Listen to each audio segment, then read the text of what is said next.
The day Snoop Dogg got kicked out of the Grand Vine Bistro.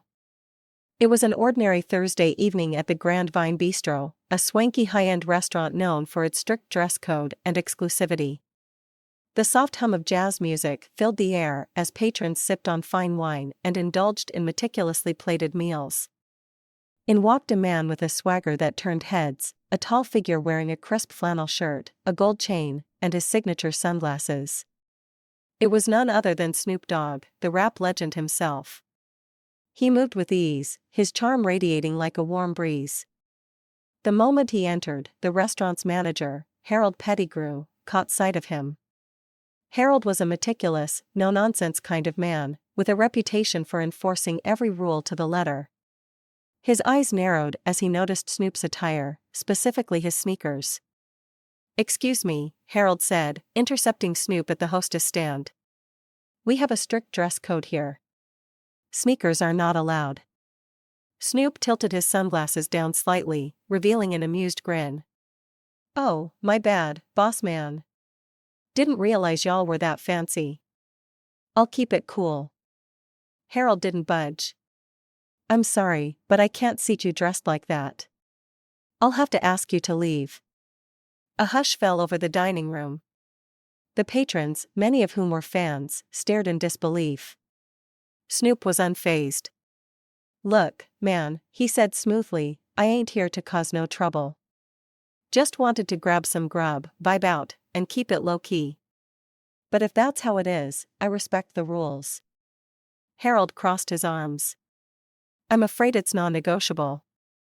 With a shrug, Snoop turned to leave, nodding politely to the stunned diners. But as he stepped outside, whispers and murmurs filled the restaurant. Who would kick out Snoop Dogg? The comeback. About 20 minutes later, the front doors swung open again. Harold, standing near the bar, turned to see who had entered, and his jaw dropped. Snoop was back, but this time, he wasn't alone. He had returned with an entourage that included none other than Martha Stewart. Dressed to the nines in elegant evening wear, Martha carried herself with her trademark poise. Behind her was a team of stylists, a cameraman, and 2 men holding massive floral arrangements. "Good evening," Martha said to Harold, her voice as smooth as butter. "I heard there was a misunderstanding with my dear friend here." Harold stammered, his face turning beet red. Well, you see."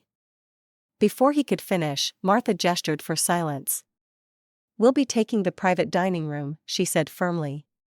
"Please ensure that the kitchen is prepared to accommodate us." "Oh, and Harold? Be a dear and bring the 82 Chateau Margaux." Harold, now sweating profusely, scrambled to comply. As Martha led the way, Snoop leaned down to Harold and said with a wink, "Sometimes, you gotta bring a little class to the party." The twist. Throughout the evening, Snoop and Martha dined in the private room, their laughter and conversation audible to the rest of the restaurant. The other patrons were abuzz with excitement, sneaking glances, and trying to capture the moment on their phones. Then came the final shock. As Snoop prepared to leave, he called over Harold. "Hey, man. No hard feelings," he said, sliding a black card across the table. "Dinner's on me tonight, for everyone in the house." The entire restaurant erupted in cheers. Harold stood frozen, stunned by the generosity. Snoop grinned, tipped his sunglasses, and walked out, leaving behind a room full of fans and one very humbled manager.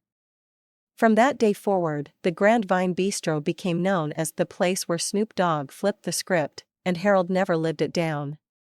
Snoop's class act had turned a humiliating moment into a legendary story.